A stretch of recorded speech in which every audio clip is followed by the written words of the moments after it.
વિદ્યાર્થી મિત્રો, ધોરણ 10 વિષય વિજ્ઞાન વિભાગ ડી પ્રશ્ન નંબર 47થી 54 પૈકી કોઈપણ 5 પ્રશ્નોના જવાબ લખવાના હતા. વિદ્યાર્થી મિત્રો, દરેકના 4 ગુણ. પ્રશ્ન 47, પીએચ માપક્રમ પર ટૂંક નોટ લખો. પ્રશ્ન 48, NaOHની બનાવટ અને ઉપયોગો લખો. પ્રશ્ન 49, ક્ષારણ એટલે શું? ક્ષારણની ઘટનાના કેટલાક ઉદાહરણો આપો. પ્રશ્ન 50, ઉત્સર્જન તંત્રની આકૃતિ દોરી સમજાવો. પ્રશ્ન 51, શ્વસન તંત્રની આકૃતિ દોરી સમજાવો. પ્રશ્ન 52, આંખની લઘુદ્રષ્ટિની ખામી સમજાવો અને તેનું નિવારણ કઈ રીતે થાય છે તે સમજાવો. પ્રશ્ન 53, હોકાયંત્રની મદદથી ચુંબકીય ક્ષેત્ર રેખાઓ મેળવવાની પ્રવૃત્તિ લખો. પ્રશ્ન 54, એ અને બી. એ, આહાર શૃંખલા સમજાવો. બી, કચરાના પ્રકારો જણાવી સમજાવો. પ્રશ્ન પ્લાસ્ટર ઓફ પેરિસની બનાવટ અને ઉપયોગો લખો. પ્રશ્ન 48, દૈનિક જીવનમાં પીએચનું મહત્ત્વ સમજાવો. પ્રશ્ન 49, મિથેનના અણુ CH4માં સહસંયોજક બંધની રચના સમજાવો. પ્રશ્ન 50, નીચેના પ્રશ્નોના જવાબ આપો. એ, પ્રકાશ સંશ્લેષણ માટે આવશ્યક કાચી સામગ્રી વનસ્પતિ ક્યાંથી પ્રાપ્ત કરે છે? બી, અમીબા પોષણ આકૃતિઓ સહિત સમજાવો. પ્રશ્ન 51, માનવ ઉત્સર્જન તંત્રની નામ નિર્દેશનવાળી આકૃતિ દોરી તેના મુખ્ય અંગોની ટૂંકમાં માહિતી આપો. પ્રશ્ન 52, મમતા અને અવની એ એકબીજાના સારા મિત્રો છે અને તેઓ 4થા ધોરણમાં ભણે છે. તાજેતરમાં મમતાને છેલ્લી પાટલી પરથી બ્લેકબોર્ડ પરનું લખાણ વાંચવામાં મુશ્કેલી પડે છે. અવનીને નવાઈ લાગે છે કે મમતા છેલ્લી પાટલી પર બેસવાનું કેમ ટાળે છે. અવની નિરીક્ષણ કરે છે કે મમતા ઘણીવાર તેના બપોરના ભોજનમાં જંક ફૂડ લઈને આવે છે. અવનીને તેના બપોરના ભોજનમાંથી શાકભાજી અને ફળ મમતાને વહેંચે છે. મમતા હવે વધુ સ્વસ્થ છે અને તેને સંતુલિત આહાર લેવાનું શરૂ કરે છે. 1. મમતા આંખની કઈ ખામીથી પીડાય છે? 2. તેની આંખની સંબંધિત 2 સંભવિત વિકૃતિઓ કઈ છે? 3. મમતા અને અવની પાસેથી તમે કયા મૂલ્યો શીખ્યા? પ્રશ્ન 4, મમતાએ કયા પ્રકારના લેન્સના ચશ્મા પહેરવા જોઈએ? પ્રશ્ન 22, ઘરેલું વિદ્યુત પરિપેક્ષોમાં ઓવરલોડિંગને નિવારવા માટે કઈ સાવધાની રાખવી જોઈએ? પ્રશ્ન 52, નીચે આપેલા પ્રશ્નોના ઉત્તર આપો.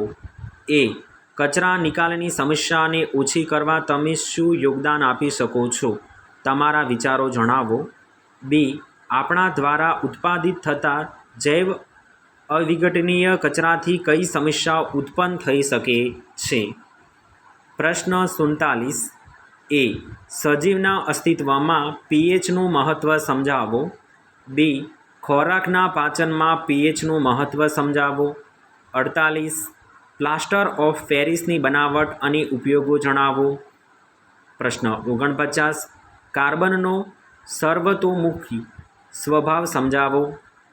પ્રશ્ન 50, માનવ પાચન તંત્રની નામ નિર્દેશિત આકૃતિ દોરી નાના આંતરડાના ખોરાકના પાચન વિશે સમજાવો.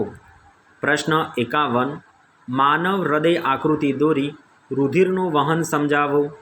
પ્રશ્ન 52, પ્રકાશનું વિભાજન એટલે શું? પ્રિઝમ વડે પ્રકાશન વિભાજનની ઘટના આકૃતિ દોરી વર્ણવો. પ્રશ્ન 53, સોલેનોઇડમાંથી વહેતા વિદ્યુત પ્રવાહને કારણે ઉદ્ભવતું ચુંબકીય ક્ષેત્ર સમજાવો. પ્રશ્ન 54, એ, જૈવિક વિશાલ એટલે શું સમજાવો. બી, ઓઝોન સ્તરનું સ્થાન, મહત્ત્વ અને વિઘટન સમજાવો. વિભાગ ડી. પ્રશ્ન નંબર 47. ધોવાના સોડાની બનાવટ રાસાયણિક પ્રક્રિયા દ્વારા સમજાવો અને ઉપયોગો લખો. પ્રશ્ન 48. એ. જમીનની પીએચ સમજાવો. બી. સજીવમાં પીએચનું મહત્ત્વ સમજાવો. પ્રશ્ન 49. નીચે આપેલા પ્રશ્નોના જવાબ લખો. એ. મિથેનની ઇલેક્ટ્રોનિક બિંદુ રચના દોરો. બી. કાર્બનના સમતૃપ્ત સંયોજનો એટલે શું સમજાવો. પ્રશ્ન 50. માનવ હૃદયની આકૃતિ દોરો, પરિવહન સમજાવો. પ્રશ્ન 51. મનુષ્યનું ઉત્સર્જન તંત્રની આકૃતિ દોરી સમજાવો. પ્રશ્ન 52. માનવ આંખ આકૃતિ દોરી સમજાવો. પ્રશ્ન 53. એ. ઇલેક્ટ્રોમેગ્નેટ કોને કહે છે. બી. ઘરેલું વિદ્યુત પરિપંથમાં ઓવરલોડિંગને નિવારવા માટે કઈ સાવધાની રાખવી જોઈએ. પ્રશ્ન 54. નીચેના પ્રકારો જવાબ લખો. એ. કચરાના પ્રકારો જણાવો. બી. ઓઝોન સ્તરના વિઘટનના કારણો જણાવો. પ્રશ્ન 47. ખાવાના સોડાની બનાવટ પ્રક્રિયા લખી સમજાવો અને તેના ઉપયોગો જણાવો. પ્રશ્ન 48. રોજિંદા જીવનમાં પીએચનું મહત્ત્વ. 1. સજીવોના અસ્તિત્વમાં. 2. દાંતના શપનમાં સમજાવો. પ્રશ્ન 49. માનવ હૃદય આકૃતિ દોરી સમજાવો. પ્રશ્ન 50. માનવ પાચન તંત્રની આકૃતિ દોરી માહિતી આપો. પ્રશ્ન 51. 1. તારાઓનું ટમટમવું સમજાવો. 2. ડીડલ અસર સમજાવો. પ્રશ્ન 52. કાર્બનનો સર્વતોમુખી સ્વભાવ સમજાવો અથવા સમાનધર્મી શ્રેણી સમજાવો. પ્રશ્ન 53. અવરોધના સમાંતર જોડાણના ફાયદા જણાવી R1, R2 અને R3 અવરોધો માટેના સમાંતર જોડાણની આકૃતિ દોરી સમતુલ્ય અવરોધ RPનું સૂત્ર તારવો. પ્રશ્ન 54. 1. બગીચાને શા માટે નિવર્સન તંત્ર કહે છે. 2. નિવર્સન તંત્રમાં વિઘટકોની ભૂમિકા જણાવો. અથવા 1. ઓઝોન સ્તરનું મહત્ત્વ જણાવી તેના વિઘટનના કારણો જણાવો. 2. ઓઝોન નિર્માણની પ્રક્રિયા સમજાવો.